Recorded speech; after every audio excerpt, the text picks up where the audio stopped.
greatly throughout history.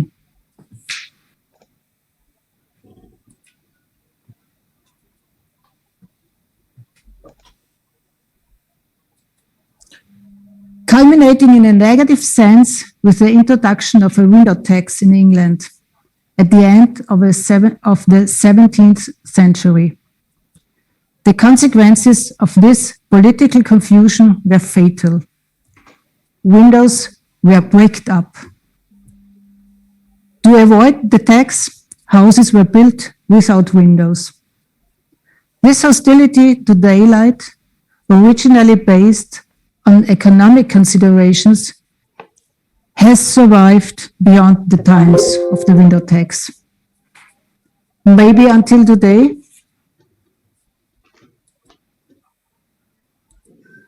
The fact is that rooms flooded with sunlight have less bacterial contamination.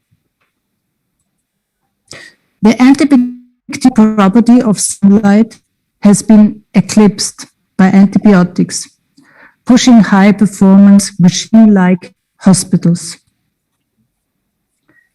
In view of the spreading of superbacteria, it is necessary to activate the wonder weapon of sunlight, with conceptual redirecting of daylight into the interior of buildings, which is possible with little effort, but huge impact.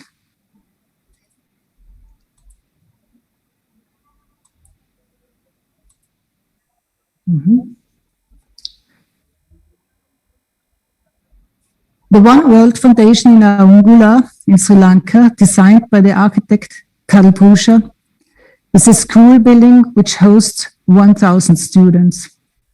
A fantastic building flooded by daylight, fresh air, and wonderful colors.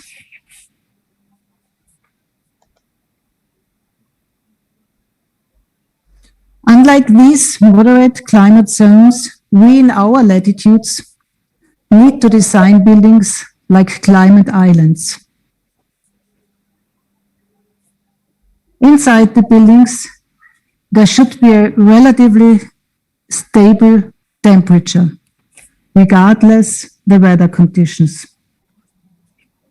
In order to create a temperature cladding, materials with high energy resistance must be used, which causes a conflict between temperature stability and light openings.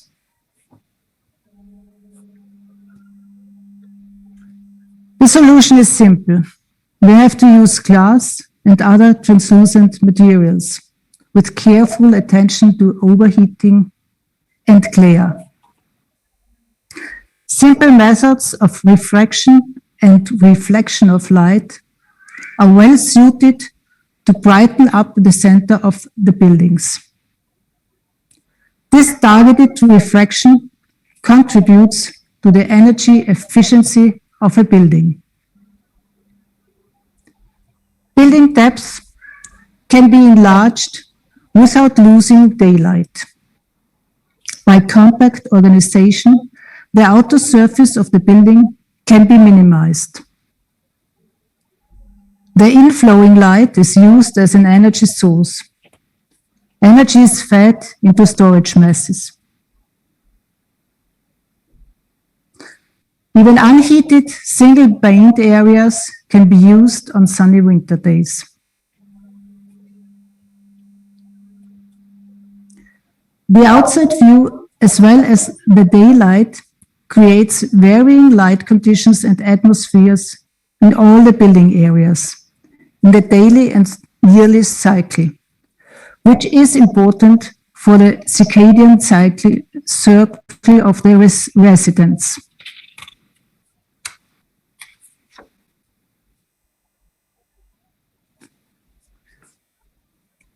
In recent years, our office has been predominantly characterized by the planning of educational buildings. In Austria, there is an evolution in the programming of educational buildings, which can be summarized as follows. experiential approach instead of the old half-day frontal teaching format. A reactive space organism is replacing the rigid, inflexible corridor school. Space of empty corridors is no longer wasted. Children can learn and live in a flexible space, which is able to change from wide open areas into small units. The space offers best working environments to the teachers and pedagogues, and the 24/7 use for the community. Young people are accepting and needs. Those educational landscapes provide space for personal instruction and for experimental teaching in supergroups, for intense learning sessions and for relaxing breaks. Ben bahsetmiştim ya, bir tane şey var, yarışma vardı. This development has now taken place faster than anticipated. In 2007, I was still talking about the possible change at the Velux meeting in Bilbao, and reported about a school that could absolutely be identified as one on the move into new times. Less than 10 years later, this ambitious vision, described as a state-of-the-art school, is already part of the underlying concepts for the space utilization schedule of all the schools we are working on. Perhaps the current constructions and therefore planning of schools is like an architect's wish list. Space we can create now supports and enables social development. Schools are among the most important locations that should provide a suitable space, even during the current health crisis. Regarding this, I'm hoping that the most important basics, like permeability and therefore daylight issues, can develop as a common frame for educational buildings.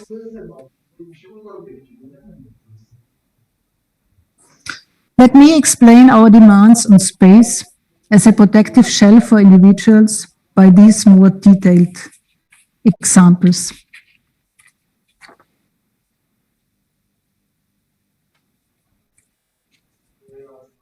Aspern-Seestadt is being developed as a new district in the eastern outskirts of Vienna, which is expected to host more than 40,000 inhabitants by 2028.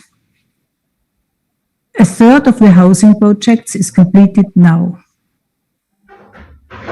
When we started with the competition, in 2012, there was nothing other than rural vegetation, natural occurring plants and bushes, and the remains of a navigation system on that remote area of the former airport. All we could see was the new underground public transport system connecting the city center with the abandoned dry grassland and an amazing vegetation, wonderful rural plants children in big cities seldomly get in contact with. Beware of the persuasion to protect this vegetation on this site. The building plot in Aspern is located in a prominent geographic position. But the plot of land is extremely limited. Therefore, the building has to make optimal use of it by positioning and shaping the complex closely to the building lines. The Hannah Arendt Park in the west is a wonderful open urban district park, which we wanted to connect and extend to our site.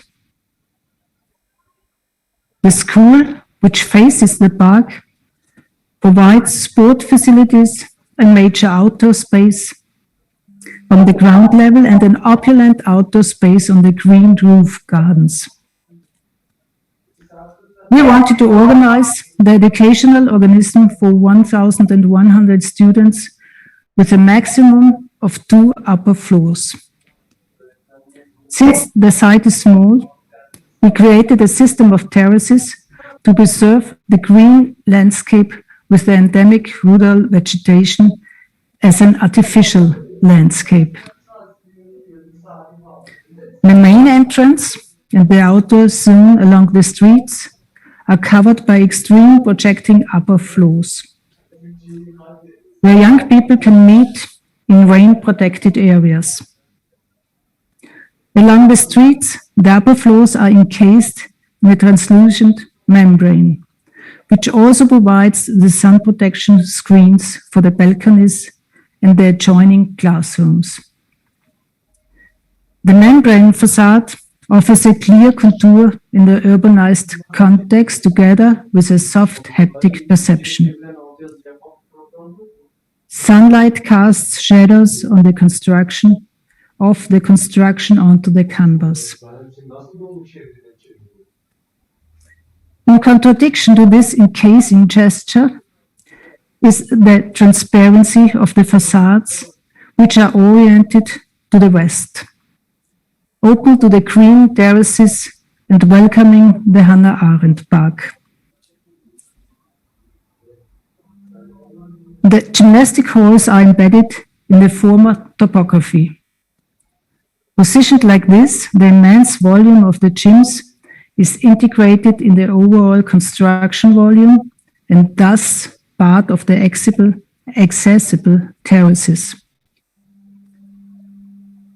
The former rural vegetation finds a new home here on the outdoor slope towards the gyms halls, as well on the terrace as on the terraces. The shape of the building is extremely compact, 107 meters in length, 84 meters in width, which requires a natural light system which floods the building from every possible angle. Horizontal glass shelves, skylights, vertical fan lights, light conductors, and the Schulwäldchen. A little forest in the middle of the complex carry light to all areas. Architects have to deal with transparency, with permeability, lightness, and cleverness in construction. In our work, construction is reduced to the absolute necessary. Thus, an open and flexible space is provided. There are no restricting dividing lines for the educational rooms. They can enlarge and shrink as if they were able to breathe. Individuals need the chance to feel part of a larger community. To support this, you require space to assemble and celebrate. In our design, we try to find a way to organize bright school halls which double up as common grounds. Here in Aspern, a 3-story tall atrium fluidly transitioning into the library, the multipurpose room, and the dining room is used for several purposes. In order to provide optimum space for events, we offer a number of elements which are combined to a spacious continuum. A ceremony hall, an area for orientation and dispersing the students in the morning rush hour, a spacious entrance as well as a lecture hall, where the large staircase can be used as a public gallery with circulating balconies.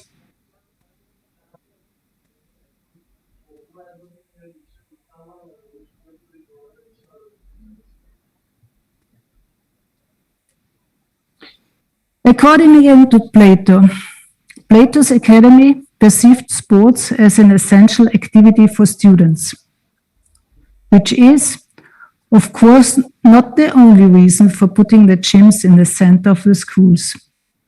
This vast volume of space should be offered to all users, like a wide open space from which one can look through the entire building.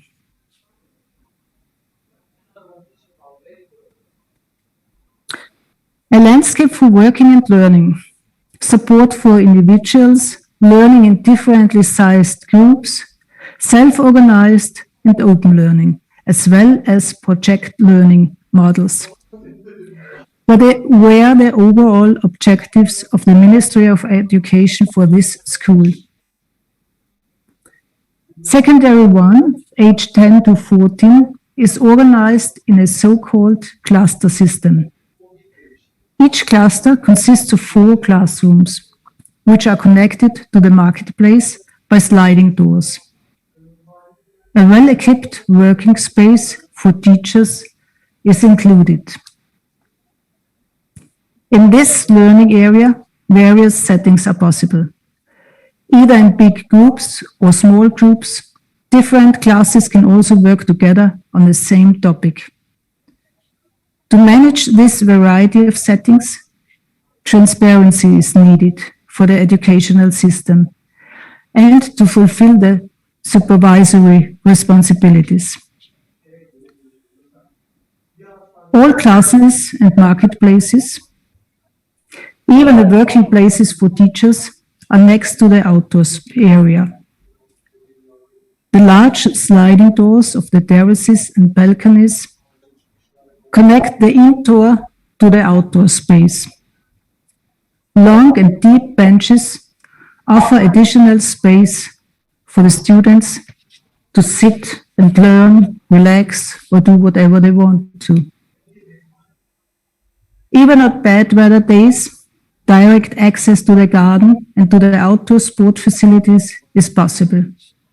Changing rooms are between the clusters and outdoor access. Secondary 2, age 14 to 18, is organized in a so-called department system. Large home bases are offered to students where they can work, read, do whatever they decide when there is a gap in their timetable. They can self-manage this space responsibly.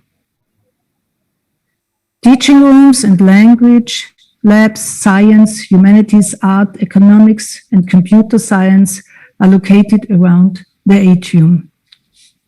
The difference when compared to normal Austrian schools is as follows.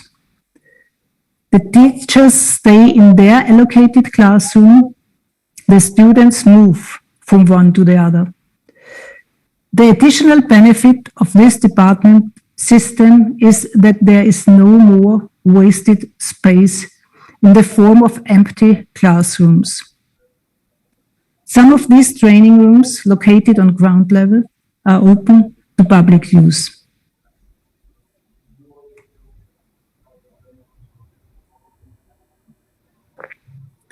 Additionally, we emphasized our intentions by using a color system developed together with the artists Hanna Schimek and Gustav Deutsch, called Moderate Palette. Moderate colors on the floor and the walls are emphasized by few strongly colored elements. Each color is like a functional code leading through the entire building.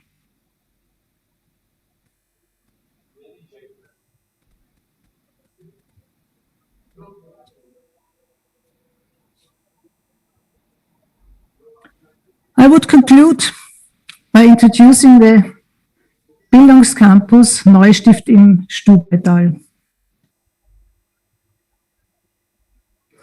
Neustift im Stubetal is a village which lies amidst the impressive scenery of the Tyrolean mountains. The existing school in Neustift is outdated, as is the boarding school for the ski racers. Other school locations in the community must be merged. The community of Neustift and the sport department of the state of Tyrol have decided to jointly built a school campus with a boarding school on a previously undeveloped site. The sloping property spreads out gently from the busy main road to the Ruhetsbach, a landscape that one would like to preserve. The neighborhood is characterized by farms and family houses, meadows and pastures, with the characteristic grey danned haystacks. These conditions lead to the concept of transforming the natural landscape into a built-up educational landscape. The new building volume should follow the small-scale structure of the neighboring buildings. Like a terraced carpet, the school campus will capture the topography of the site. Only two high points emerge. The elementary school, where the smallest children are accommodated with the best overview for the little one, and the hotel, a boarding school that levitates above the dining room and the lobby. The staggered school carpet offers the same conditions for everyone indoors and outdoors, and a fantastic view of the mountains. From every schoolyard you can stroll on and over the roofs. There is an indoor as well as an outdoor school path, starting from the entrance to the dining room next to the stream.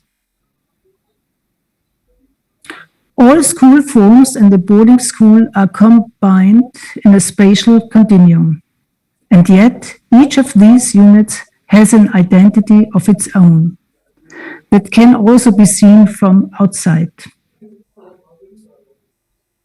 The primary school at the entrance,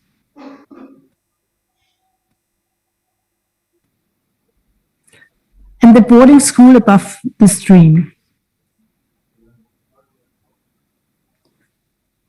Between the volumes of the two buildings, the clusters of the secondary schools are organized with 3 areas in front of them. The school forecourt is protected below the level of the busy main road. The building of the primary school stretches far out to provide protection from snow and rain. The assembly hall, including the library and the spacious staircase, forms the reception area of the complex organism.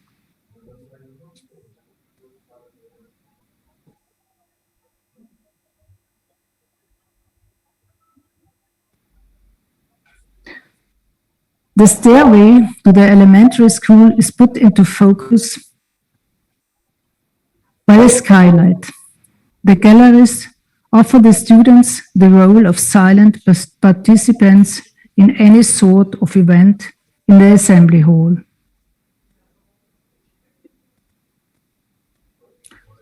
The spatial continuum of the classrooms is designed to be transparent, flexible, and expandable. With adjacent outdoor classrooms hanging over the roofs of the school landscape, and at the same time connected to the outdoor space by a wide external staircase.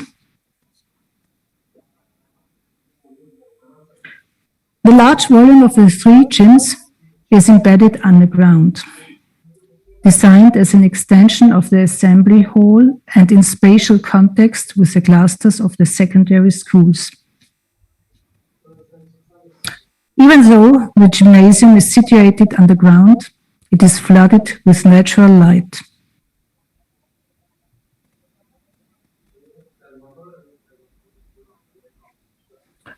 The school path leads from this central multi-story area via ramps and stairs to the dining hall and boarding school.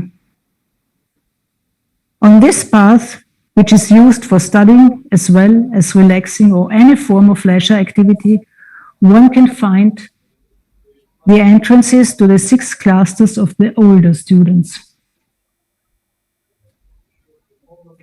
The interior space of the clusters is extended by terraces and green areas in front of them. All classrooms can easily communicate with the learning zone. The joint dining room, where fresh food is prepared 3 times a day, is situated between the school and the boarding school.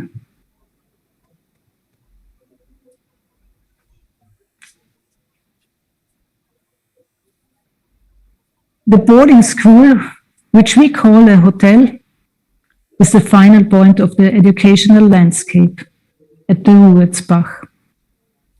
A tower, maybe like all the hotels in this region, with balconies in front of it, which extend the minimalistic size of the rooms. The vertical opening through all floors supports orientation and stimulates communication among the residents. The opening also offers an overview of the activities of the future ski racers, of their carers. The size of the rooms is minimalistic, but the panorama is gigantic.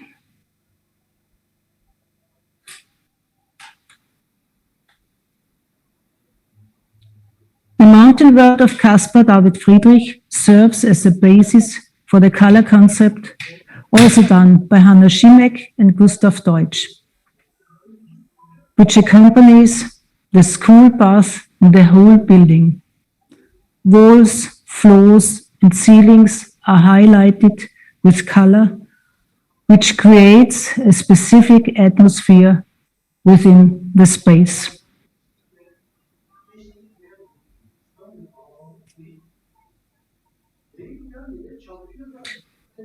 In closing, my intention has been to take you on a journey and shed some light to the next generation of school buildings, to a space where young people can find out their specific abilities, where they can live in an environment which offers openness and light, and therefore the good, as stated by Plato. A space where they can find out and work out reality versus fake. A balanced environment where they can have the freedom to find themselves and their responsibility towards society. Thank you.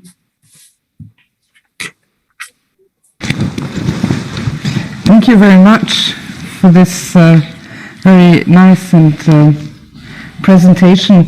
I don't know, you're looking at the questions, but I might start, if I may. Yeah, I might start with a question, because I just had this very nice,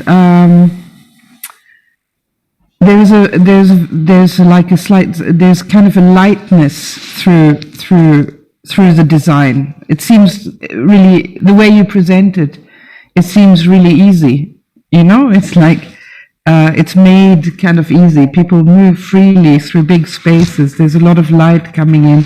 There's a lot of flexibility. At the same time, as an architect, thinking about the programming of a school is normally very strict. They're very clear programming. There's a lot of laws and rules and things like that go, you're not allowed to do this, you have to do that, it has to be a certain size, it has, how do you deal with that? How do you get that lightness into your designs? How do you deal with all these complicated programmatic, functional demands, demands on acoustics and all these things? Well, It's very easy to find out or to plan space which is open and light. And there are some stakeholders in Austria which try to support this open educational system. And that means it's the Ministry of Education, the ÖSS, and some other private groups. And it means that they also support to find out rules which are not that tight that they were before. In acoustical way, in former times, I would like to say, we had to do an absolute acoustic island for each classroom. This is gone because all the doors are open, the sliding doors normally are open and sometimes they are closed. So they did a change it means that they put this acoustic wall around the whole cluster. One cluster has to be protected, but in the cluster there's openness. Otherwise it wouldn't be possible to plan with sliding doors under economic circumstances as well. So I think Austria is really from the Ministry of Education downsized. It's really on its way to the next generation.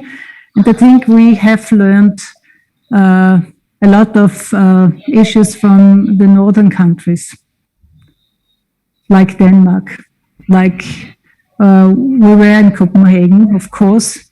We couldn't go to the Hellerup school, it's not possible. But we were in the Øresund school, I think it's the name of the school, and they are doing it in this easy way that we try to find in Austria as well. It of course helps other future architects as well, because the more you push the boundaries in each of your school, you of course open it up also for other schools to try this out. It's always trying to be, pushing these boundaries a little bit further for each project, which is it's very fascinating to see. I think you have some questions. Armin, do you want to? Yeah, there's one question and one remark in the Q&A session. Dimitra Pepper says it's not actually a question, but being a Greek architect, thanks for reminding me the power of that Greek philosophers like Plato can having in designing spaces for people. Amazing presentation and narration. Thank you. Yeah. And one asks, what's your best advice to architecture students? Good question. Generally, yeah. What's my best advice? Yeah, I don't know. Yeah, I wouldn't know. You. What is your best advice? It's a difficult question. Maybe in connection with designing schools could be, or could designing be. Generally, yeah. Or working with light. Maybe in connection with working with light. Working with light sounds great. Yes.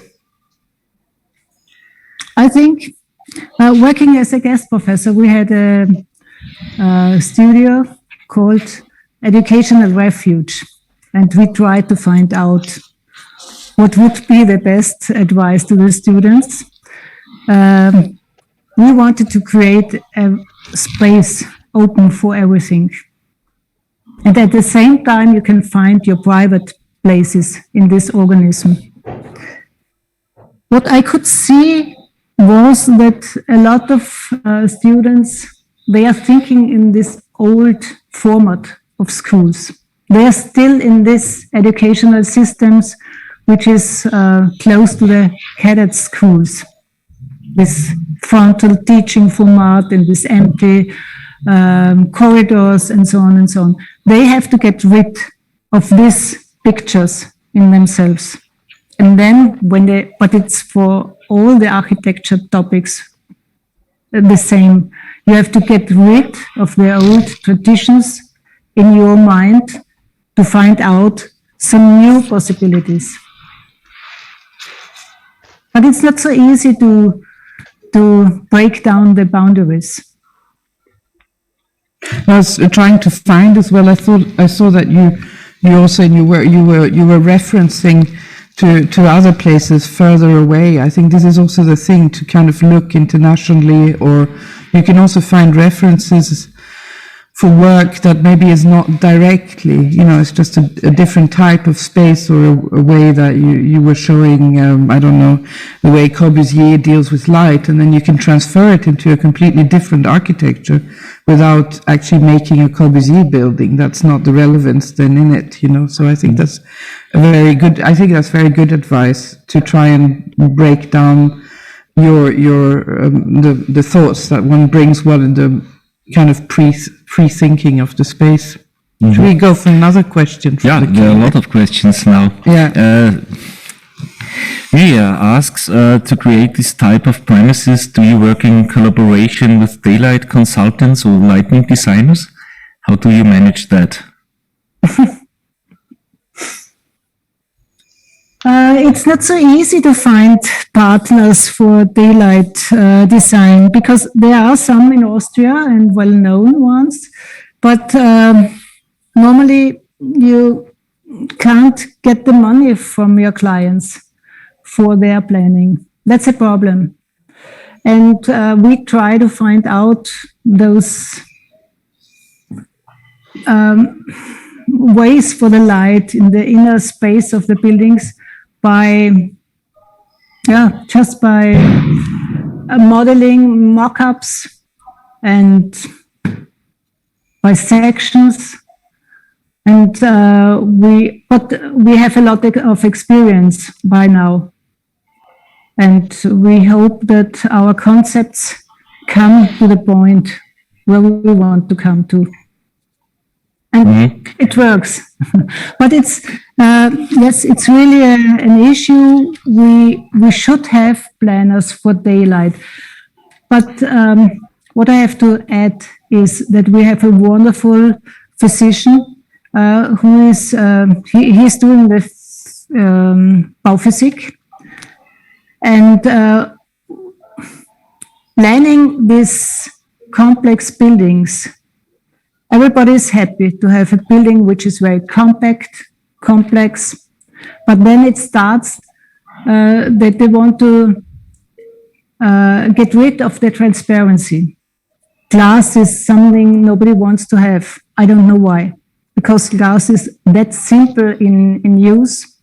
You can do so many things with glass. You can have transparency. You can have the opposite of transparency.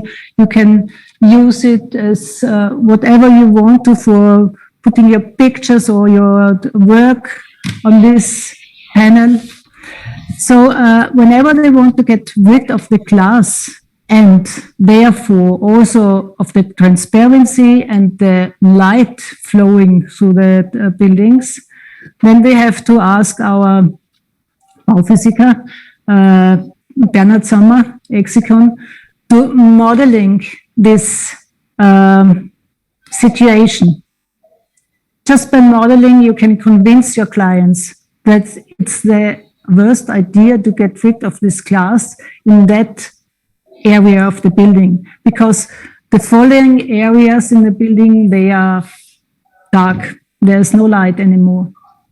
And then you have to tell them a story, you have to show them some pictures, and then you can convince them. And glass is not so expensive like everybody thinks. And glass is very resistant in terms of you can wash it, it doesn't break, it cannot break anymore. But it's really resistant material. There is a question concerning the daylight and the colors in your projects from Dean Hawkes. He asks, do you give specific consideration to the relationship between areas of color and the sources of daylight in the buildings?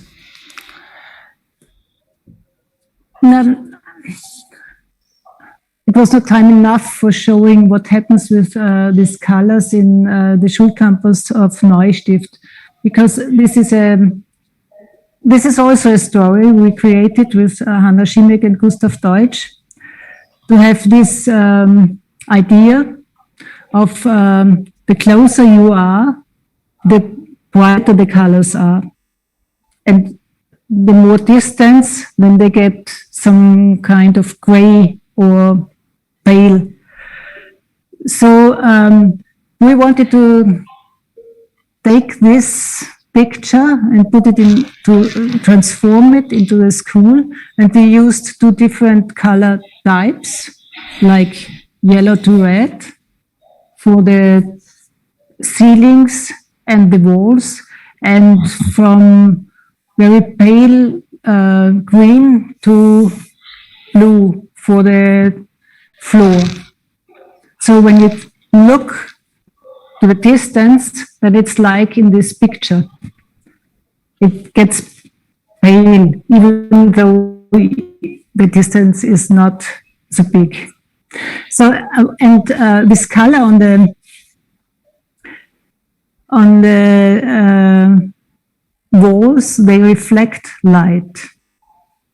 And it's not so easy to be seen when you look at it, but when you take a photo, then you can see it quite good.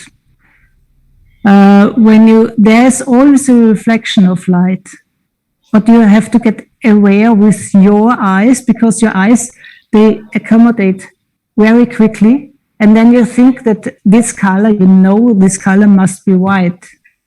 But it is not white, because there's a yellow, through the daylight, there's a yellow reflecting, and then it's yellow. And you can see it, there was a picture of Aspen as well,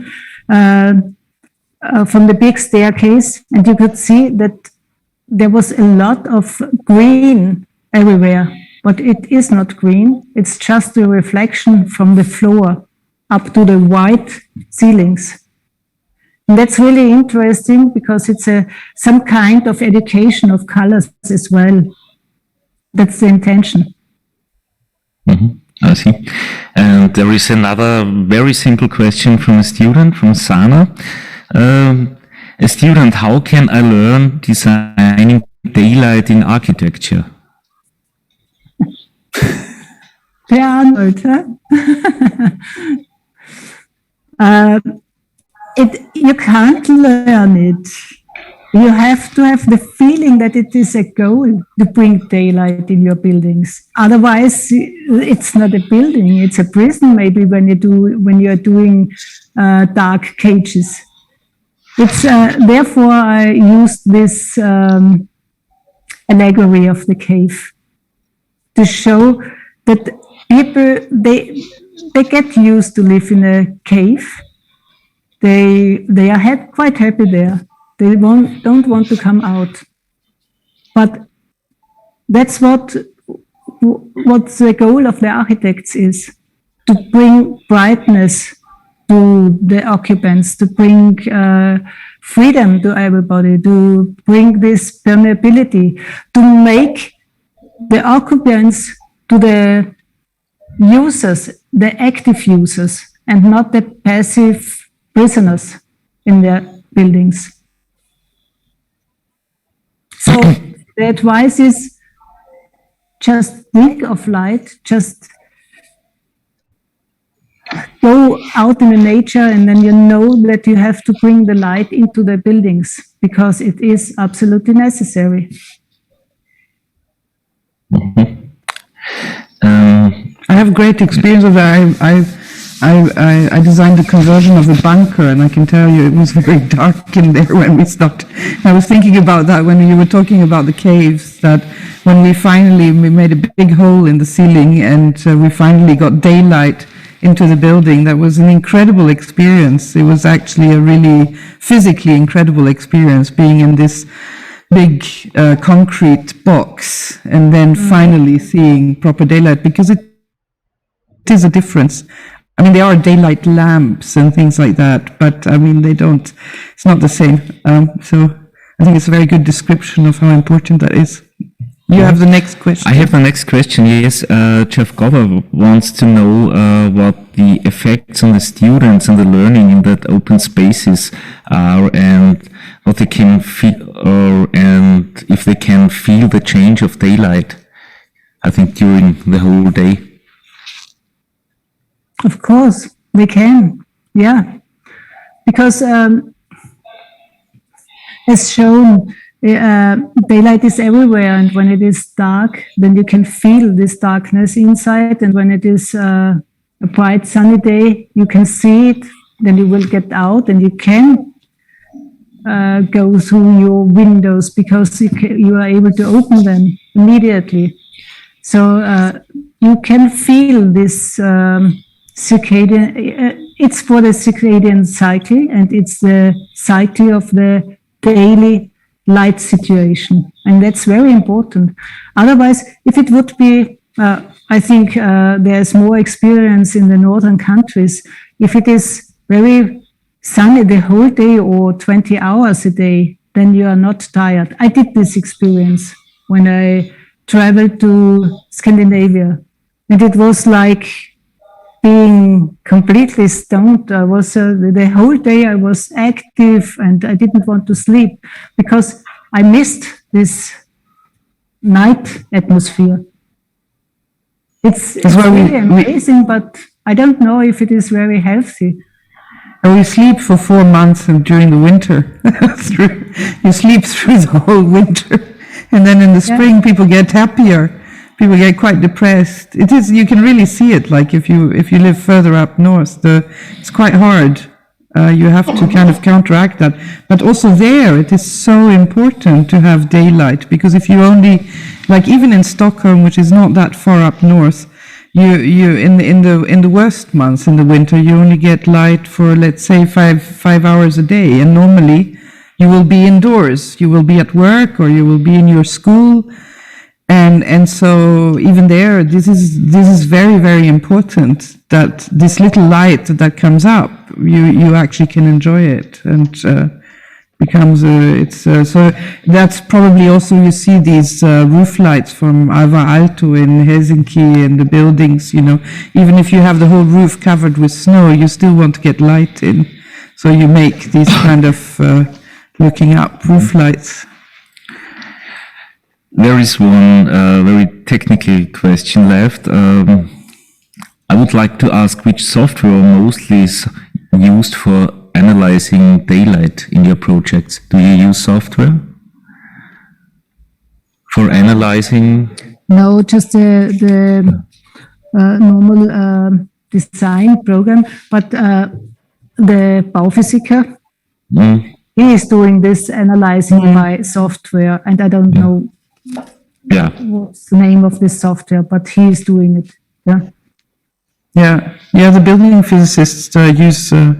They do these tests basically, where they test through the building to see. It's very important, I guess, also for sunlight protection, for heating, because the bigger the glass, the more glass, the more heat you also get in. So you have to do these sun shading protection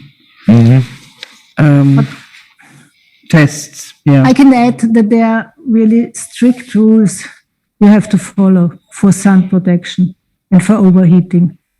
It looks easily done, but you have to follow all and to fulfill these rules.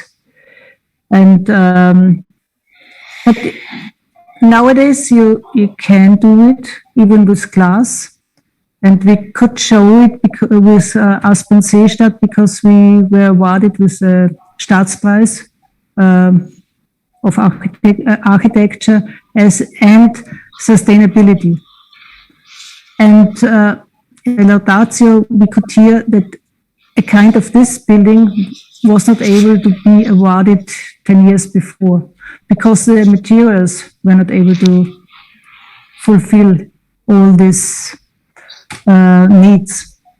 But now it is possible, but you have to, there's no way out of thinking how to bring light from one side and to cover the glass walls or the facades from the other side. So when you analyze our buildings, we try to, or our rooms, educational rooms as well, we try to have daylight from two sides.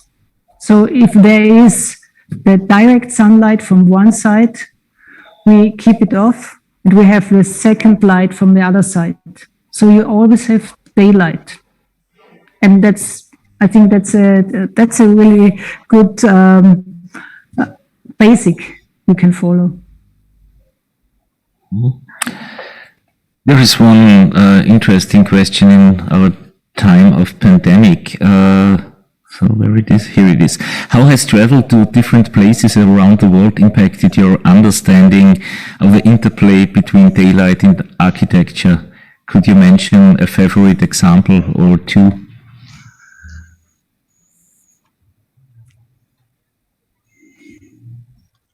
How was it connected to the pandemic now?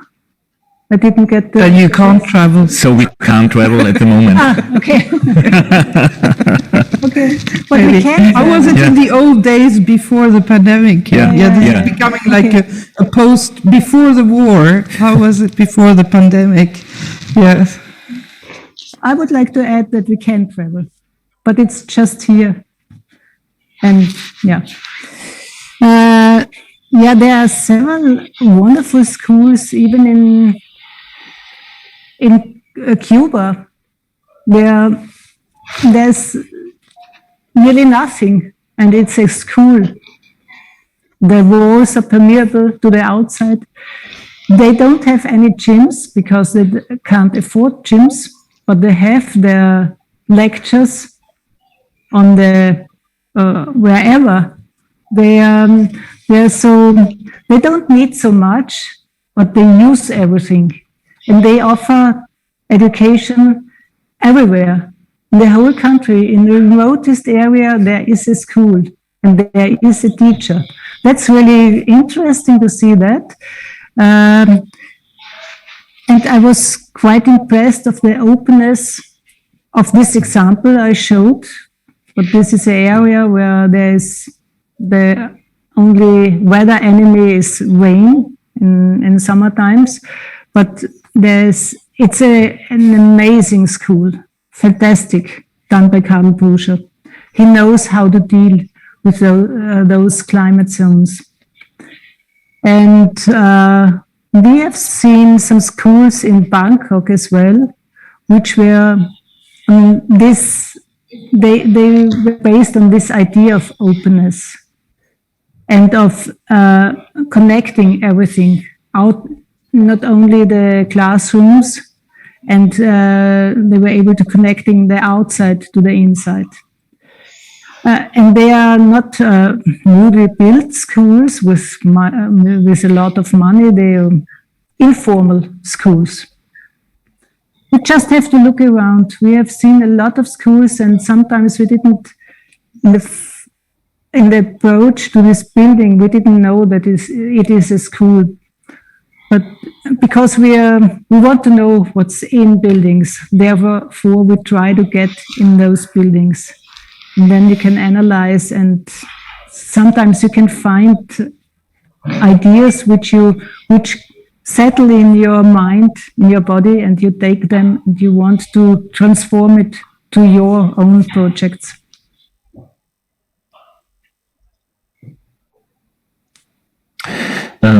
There is a question concerning your design process. Yeah? Sorry, one thing I wanted to add. It's maybe a little bit different in this kind of permeability, but the most impressive school we have seen is from Sana in Lausanne, of course. This spatial continuum, this denying of this, or it looks like denying all kinds of rules we have normally to follow.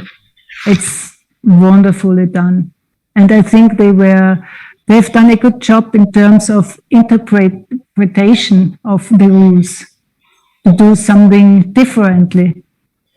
So it's really amazing. I think to study there, it must be mind-opening, transforming.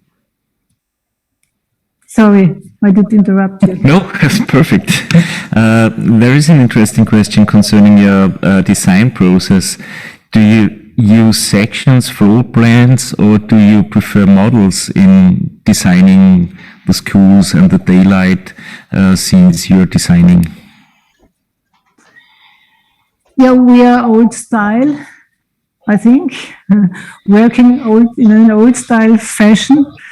We like to be somewhere in Creta or somewhere and to have our computers. I have my papers with me designing, and we are doing this first ideas with first steps very slowly, very easy, calm, with a lot of breaks, because every idea has to be discussed and to turn around to see it from another position if the idea is liable. And then it's a very slow process we are doing, but it's done by ground floor, it's done by sections, and then we start with modeling.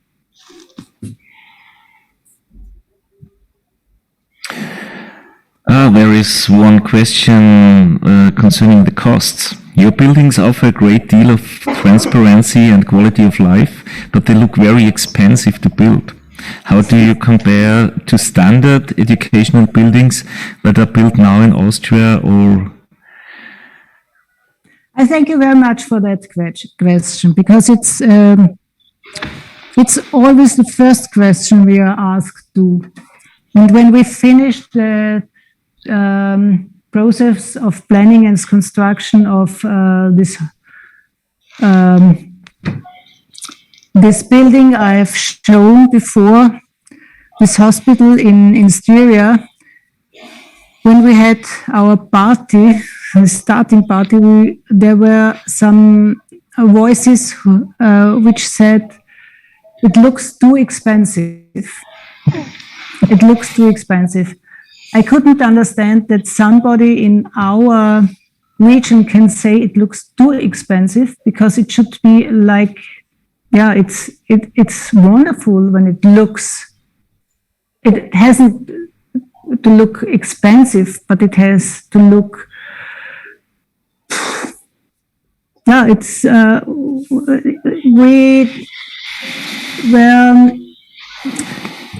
me tell you one thing. All our clients are public clients. All our projects are done by competitions. We had to win a competition in advance. And all the schools we planned in Austria, they have the same level of costs. You can't, there is a boundary. You can't expend more money. You have to deal with a sum of money, and that's limited. There is no more money. But if you are able to work carefully, if you are able to have your own planner team, most of the time we are commissioned as general planners. That means we have our own statics and so on, and we trust them, and we can find out how to avoid expensive expensive constructions. We know how to do it we do the concrete structure very thin. There's not so much material than in other buildings, I assume. So we are able, this building from Hausmannstätten'de, the client we were commissioned by the Bundesimmobiliengesellschaft.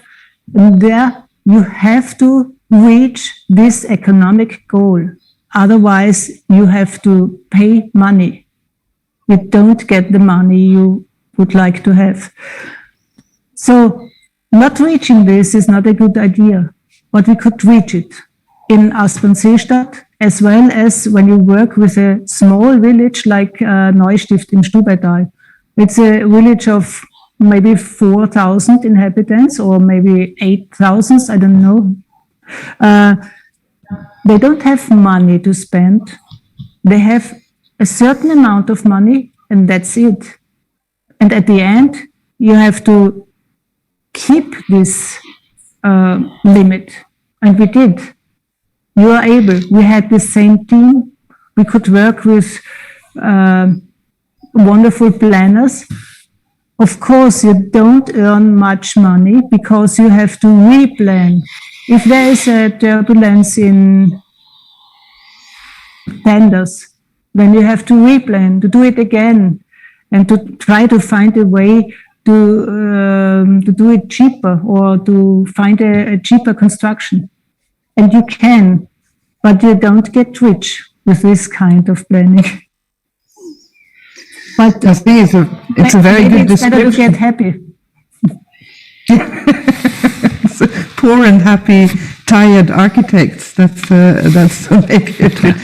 very a good thing, and I think it's a very good description because the assumption is always that it's the materials or whatever you use that, but it's actually the clever planning. It's the clever.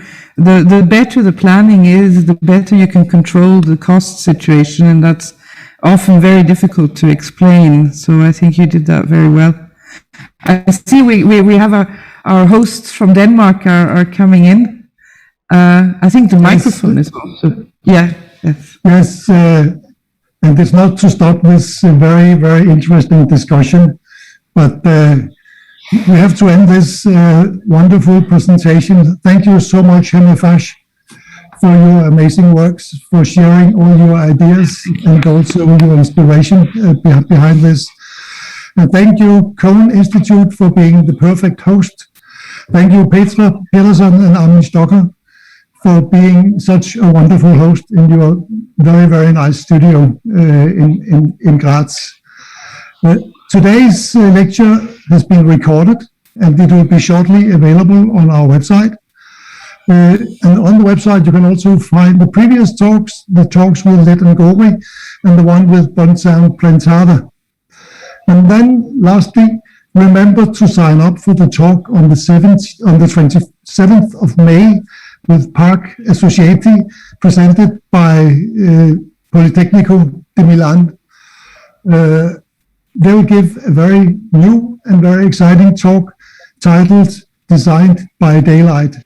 Thank you so much for being here with us today. Thank you for sharing and have a wonderful night. Thank you. Thank you very much. Thank you very much. Thank you. Bye-bye.